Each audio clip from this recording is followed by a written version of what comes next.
ഈ ഫെസ്റ്റിവൽ സീസണിൽ ഒത്തിരി ഓഫറുകൾ ഉള്ള ഒരു ഡിവൈസാണ് ഓപ്പോ A12. നിങ്ങളൊരു ഓഫ്ലൈൻ സ്റ്റോറിലോട്ട് കയറി ചെല്ലുമ്പോൾ ഓൺലൈനിൽ കണ്ട എല്ലാ പ്രൊഡക്റ്റുകളും ഒന്നും അവിടെ കാണത്തില്ല. അവർ മിക്കപ്പോഴും എടുത്തു തരുന്നത് ഒരു ഓപ്പോ അല്ലെങ്കിൽ വിവോ ഫോണായിരിക്കും. കാരണം അവർക്കും കൂടെ അല്പം മെച്ചമുണ്ട്. അതിൽ മുൻപന്തിയിൽ നിൽക്കുന്നതാണ് ഓപ്പോ A12. എല്ലാം കൊണ്ടും ഒരു കടയിൽ നിന്ന് എടുക്കാൻ വാല്യൂ ഫോർ മണിയാണ്. നിങ്ങൾ 10,000 രൂപയ്ക്ക് ഒരു ഷോപ്പിൽ നിന്ന് ഒരു ഫോൺ എടുക്കാൻ പ്ലാൻ ചെയ്യുന്നുണ്ടെങ്കിൽ തീർച്ചയായിട്ടും ഓപ്പോ A12 നിങ്ങൾക്ക് കൺസിഡർ ചെയ്യാം. ഈ ഡിവൈസ് ഒരു 3 മാസമായിട്ട് എൻ്റെ ഒരു ഫാമിലി മെമ്പർ ഉപയോഗിക്കുന്നുണ്ട്. അപ്പോൾ ആ ഒരു 3 മാസത്തെ എക്സ്പീരിയൻസ് ആണ് ഈ വീഡിയോയിലൂടെ ഞാൻ ഷെയർ ചെയ്യാൻ പോകുന്നത്. ഇത് നിങ്ങളുടെ സ്വന്തം ചങ്ങായി ഹാരിസ്. നിങ്ങൾ കണ്ടുകൊണ്ടിരിക്കുന്നത് ആർക്സ് ടെക് എഡ്യൂ. ഒത്തിരി ശ്രമം ചെയ്താണ് ഇതുപോലുള്ള വീഡിയോസ് ഞങ്ങൾ ചെയ്യാറ്. ആ എഫോർട്ടുകൾ നിങ്ങൾക്ക് സപ്പോർട്ട് ചെയ്യാൻ കഴിയും ജസ്റ്റ് ആ ലൈക്ക് ബട്ടണും സബ്സ്ക്രൈബ് ബട്ടണും അമർത്തിക്കൊണ്ട്. ഈ വീഡിയോ തുടങ്ങുന്നതിന് മുമ്പ് ഒരു ഡിസ്ക്ലൈമർ ഉണ്ട്. ഈ ഡിവൈസ് നിങ്ങൾ ഒരിക്കലും ഓൺലൈനിൽ നിന്ന് മേടിക്കരുത്.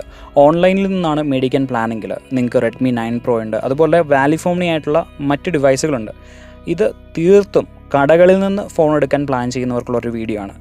നിങ്ങൾക്ക് കാര്യങ്ങൾ വ്യക്തമായിട്ട് മനസ്സിലാവാൻ വേണ്ടി ഈ റിവ്യൂ വീഡിയോ 6 മേഖലകളിലായിട്ട് തിരിച്ചിട്ടുണ്ട്. ഒന്നാമതായി ബിൽഡ് ആൻഡ് ഡിസൈൻ എങ്ങനെയുണ്ടെന്ന് നമ്മൾ നോക്കും. Screen and multimedia, camera, battery, user interface, അതുപോലെ തന്നെ സ്പെസിഫിക്കേഷൻസ്. ഈ 6 മേഖലകളിലായിട്ട് കാര്യങ്ങൾ ചർച്ച ചെയ്യുമ്പോൾ നിങ്ങൾക്ക് ഈ ഡിവൈസ് വാങ്ങണോ വേണ്ടോ എന്നൊരു തീരുമാനത്തിലോട്ട് എത്താൻ കഴിയും. ആദ്യമേ തന്നെ ഈ ഡിവൈസിൻ്റെ ബിൽഡും ഡിസൈനും എങ്ങനെയുണ്ടെന്ന് നോക്കാം. നന്നായിട്ട് ബിൽഡ് ചെയ്തിരിക്കുന്ന ഒരു ഡിവൈസാണിത്. 165 ഗ്രാം മാത്രമേ ഇതിൻ്റെ വെയിറ്റ് ഉള്ളൂ. അതുകൊണ്ട് വളരെ ഒരു ബൾക്കി ഫീൽ നമുക്കില്ല. ഇനി ഡിസൈൻ്റെ കാര്യത്തിൽ റിയൽമി C2 നമ്മൾ കണ്ട അതേ ഡിസൈൻ ലാംഗ്വേജാണ് ഇങ്ങോട്ട് കൊണ്ടുവന്നിരിക്കുന്നത്. ഒരു ഡയമണ്ട് കട്ട് റഗഡ് ഫിനിഷ് ഉണ്ട്. ചെറുതായിട്ടൊരു ഗ്രിപ്പി ബാക്കാണ് നമുക്ക് ലഭിക്കുന്നത്. അതായത് നിങ്ങൾക്ക് ഒരു കേസ് ഇല്ലാതെ തന്നെ വളരെ കംഫർട്ടബിളായിട്ട് അത് ഹോൾഡ് ചെയ്യാൻ കഴിയും. ഒരു സ്ലിപ്പറി എഫക്റ്റ് ഉണ്ടാവത്തില്ല. കാരണം ചെറിയ രീതിയിലൊരു വേവ് ലൈക്ക് സ്ട്രക്ചർ ആ പുറകുവശത്തൂടെ മൊത്തം പോയിട്ടുണ്ട്. അതുകൊണ്ട് അത് കയ്യിൽ പിടിക്കാൻ നല്ല എളുപ്പമായിരിക്കും. വളരെ റെഗുലർ ആയിട്ടുള്ള ഒരു രീതിയിലാണ് സ്വിച്ചസിൻ്റെ പ്ലേസ്മെൻറ്റ്. ഈ ഇടതുവശത്ത് വോളിയം അപ്പ് ആൻഡ് ഡൗൺ കീയും അതുപോലെ തന്നെ സിം ട്രെയിൻ ലഭിക്കുന്നുണ്ട്. അതുപോലെ തന്നെ താഴെ ഭാഗത്ത് സ്പീക്കർ, USB പോർട്ട്, അതുപോലെ തന്നെ ഈ ഹെഡ്ഫോൺ ജാക്ക്, ഇത്രയും കാര്യങ്ങളാണ് ലഭിക്കുന്നത്. മുകൾ ഭാഗം ഫ്രീ ആണ്. ഇനി ഇതിനകത്ത് ഉപയോഗിച്ചിരുന്ന sim tray triple slotted sim tray ആണ്. അതുകൊണ്ട് ഒരു മെമ്മറി കാർഡും 2 സിം കാർഡ് നിങ്ങൾക്ക് ഒരേ സമയം ഉപയോഗിക്കാൻ കഴിയും. ബിൽഡിൻ്റെയും ഡിസൈൻ്റെയും കാര്യത്തിൽ ഓപ്പോ A12 നിങ്ങൾ കൊടുക്കുന്ന പൈസയ്ക്കുള്ള മൂല്യം തീർച്ചയായിട്ടും നൽകുന്നുണ്ട്. 10,000 രൂപയ്ക്ക് നമുക്ക് നല്ലൊരു രീതിയിലുള്ള ബിൽഡിംഗ് ഡിസൈൻ ലഭിക്കുന്നുണ്ട്.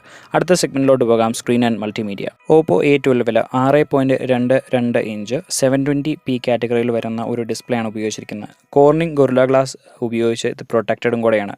ഈ ഡിസ്പ്ലേയുടെ പെർഫോമൻസിനെ കുറിച്ച് പറയുകയാണെങ്കിൽ എനിക്കൊരു മിക്സ്ഡ് ഫീലിംഗ് ആണുള്ളത്. നിങ്ങൾ വളരെ റെഗുലർ ആയിട്ടുള്ള യൂസേജ് മാത്രമേ ഉള്ളെങ്കിൽ തീർച്ചയായിട്ടും ഈ ഫോൺ നിങ്ങൾക്ക് എടുക്കാൻ പറ്റും. പക്ഷേ ഗെയിമിംഗ് അല്ലെങ്കിൽ ഒത്തിരി സിനിമ കാണുന്ന ഒരു വ്യക്തിയാണ് നിങ്ങളെങ്കിൽ ഞാൻ ഈ ഡിവൈസ് അത്ര റെക്കമെൻഡ് ചെയ്യത്തില്ല. അങ്ങനെ പറയാനുള്ള കാരണം ഡിസ്പ്ലേക്ക് എന്തെങ്കിലും കുറവുണ്ടായിട്ടില്ല. നല്ല ഡിസ്പ്ലേ ആണ്. പക്ഷേ ചെറിയൊരു ഇഷ്യൂ ഉള്ളതെന്ന് പറഞ്ഞാൽ ഇത് ഒത്തിരി അങ്ങ് ബ്രൈറ്റ് ആവത്തില്ല. അതായത് നിങ്ങൾ ഒത്തിരി സിനിമ കാണുന്ന അല്ലെങ്കിൽ വളരെ ഇൻറ്റൻസ് ആയിട്ടുള്ള എന്തെങ്കിലും ഉപയോഗമാണ് പ്ലാനിലുണ്ടെങ്കിൽ അത് അത്രമാത്രം കോമ്പാക്റ്റബിൾ ആവത്തില്ല. പക്ഷേ നിങ്ങൾക്കൊരു ഓൺലൈൻ ക്ലാസ്സിലിരിക്കണം അല്ലെങ്കിൽ ഒരു പത്രം വായിക്കണം, അതിനൊന്നും ഒരു കുഴപ്പമില്ല. ഈ ഡിസ്പ്ലേ സൂപ്പറായിട്ട് പെർഫോം ചെയ്യും. ഇനി ഞാൻ നേരിട്ടൊരു പ്രശ്നം പറയാം. ഒരു 3 മാസമൊക്കെ കഴിഞ്ഞപ്പോഴേക്കും ചെറുതായിട്ടൊരു യെല്ലോ ടിൻ്റ് ഡിസ്പ്ലേയുടെ സൈഡിൽ കൂടെ വന്നു തുടങ്ങി. അത് തീർച്ചയായിട്ടും ഡിസ്പ്ലേയുടെ ഒരു ക്വാളിറ്റി കുറവ് തന്നെയാണ്. പക്ഷേ ഇത് എൻ്റെ ഒരു എക്സ്പീരിയൻസ് ആണ്. അത് നിങ്ങൾക്ക് ഉണ്ടാവണം എന്നില്ല. പക്ഷേ ഈ ഫോണിലൊരു വലിയ പ്രശ്നം എന്ന് പറഞ്ഞാൽ സൺലൈറ്റ് ലെജിബിലിറ്റിയാണ്. അതായത് നിങ്ങൾ സൂര്യപ്രകാശം നന്നായിട്ടുള്ള ഒരു സിറ്റുവേഷനിൽ നിൽക്കുകയാണ്. ഫോർ എക്സാമ്പിൾ ഒരു ഉച്ച സമയത്ത് ഫോൺ പുറത്ത് വെച്ച് നിങ്ങളൊന്ന് ഉപയോഗിക്കാൻ ശ്രമിക്കുകയാണെങ്കിൽ അത്ര ഭംഗിയായിട്ട് നിങ്ങൾക്ക് സ്ക്രീനിൽ എന്താണ് വന്നിരിക്കുന്നതെന്ന് കാണാൻ പറ്റില്ല. പക്ഷേ ഇതൊരു ബഡ്ജറ്റ് ഡിവൈസ് ആയതുകൊണ്ട് അതിനെക്കുറിച്ച് ഞാൻ ഒത്തിരി കംപ്ലയിൻറ്റ് ചെയ്യുന്നില്ല. അടുത്ത സെഗ്മെൻറ്റിലോട്ട് പോകാം.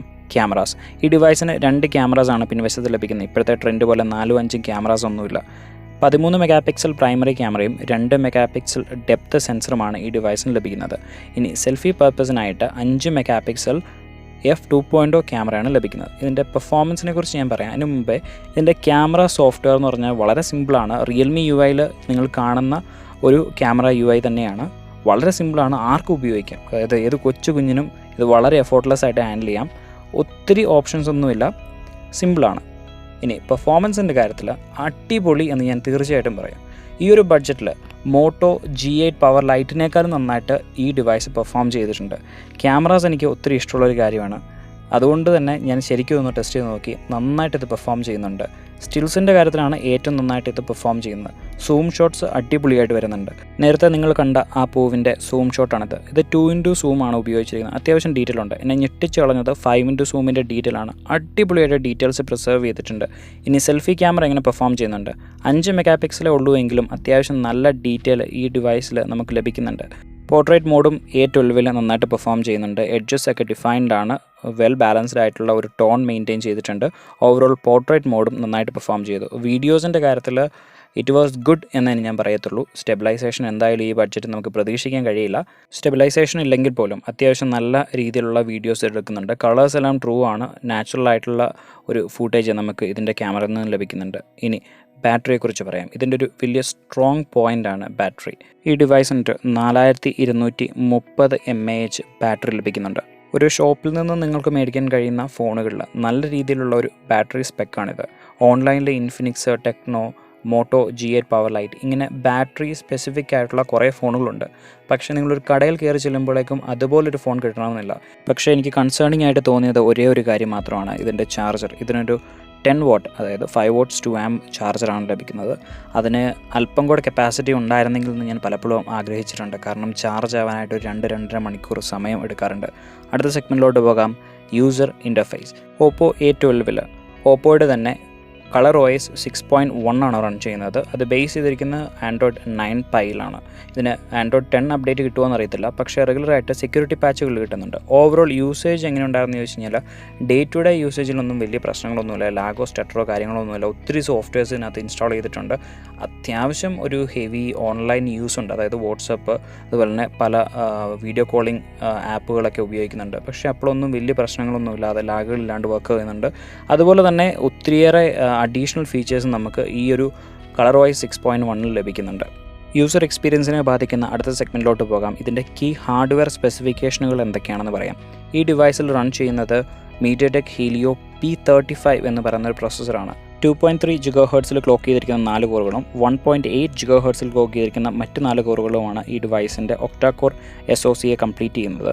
ഇതിൽ വരുന്ന GPU PowerVR A320 എന്ന് പറയുന്നൊരു GPU ആണ്. അപ്പോൾ ഗെയിമിംഗ് നിങ്ങളുടെ ഒരു പ്രയോറിറ്റി ആണെങ്കിൽ ഈ ഡിവൈസ് എടുക്കാതിരിക്കുന്നതായിരിക്കും നല്ലത്. അതിൻ്റെ കാരണം ഇതേ P35 എന്ന ചിപ്പ് ഉപയോഗിക്കുന്ന മോട്ടോ G8 പവർ ലൈറ്റിൻ്റെ റിവ്യൂവിൽ ഞാൻ പറഞ്ഞിട്ടുണ്ട്. 2020 ഗെയിമിംഗ് നീഡ്സ് സാറ്റിസ്ഫൈ ചെയ്യാൻ പറ്റിയൊരു GPU അല്ല PowerVR A320 എന്ന് വെച്ചുകൊണ്ട് ഈ ചിപ്പ് മോശമാണെന്നല്ല, നല്ല ചിപ്പാണ്. ഡേ ടു ഡേ യൂസേജുകളൊക്കെ നന്നായിട്ട് നടക്കും. ഈ ഡിവൈസിൽ ഇൻ പർട്ടിക്കുലർ നല്ല കുറേ സെൻസേഴ്സ് ഉൾപ്പെടുത്തിയിട്ടുണ്ട്. സെൻസേഴ്സിൻ്റെ കാര്യത്തിൽ മറ്റ് ചില പ്രമുഖ സ്മാർട്ട് ഫോൺസിനെ പോലെ ഓപ്പോ ഒരു കട്ട് കാണിച്ചിട്ടില്ല. ഇവിടെ അത്യാവശ്യം വേണ്ട എല്ലാ സെൻസേഴ്സും പ്രസൻ്റ് ആണ്. ഡേ ടു ഡേ പെർഫോമൻസിൻ്റെ കാര്യത്തിൽ ഈ ചിപ്പ് എങ്ങനെയുണ്ട്? വളരെ നന്നായിട്ട് പെർഫോം ചെയ്യുന്നുണ്ട്. സിഗ്നൽ റിസപ്ഷനൊക്കെ നന്നായിട്ട് ഇത് ഹാൻഡിൽ ചെയ്യുന്നുണ്ട്. ആ കാര്യത്തിലൊന്നും ഒരു പ്രശ്നവുമില്ല. 4G അത്യാവശ്യം നല്ല സിഗ്നൽ സ്ട്രെങ്ത്തിൽ എനിക്ക് ഉപയോഗിക്കാൻ കഴിഞ്ഞു. മോഡത്തിൻ്റെ ഒന്നും കാര്യത്തിൽ വേറെ കംപ്ലയിൻറ്റുകളൊന്നുമില്ല.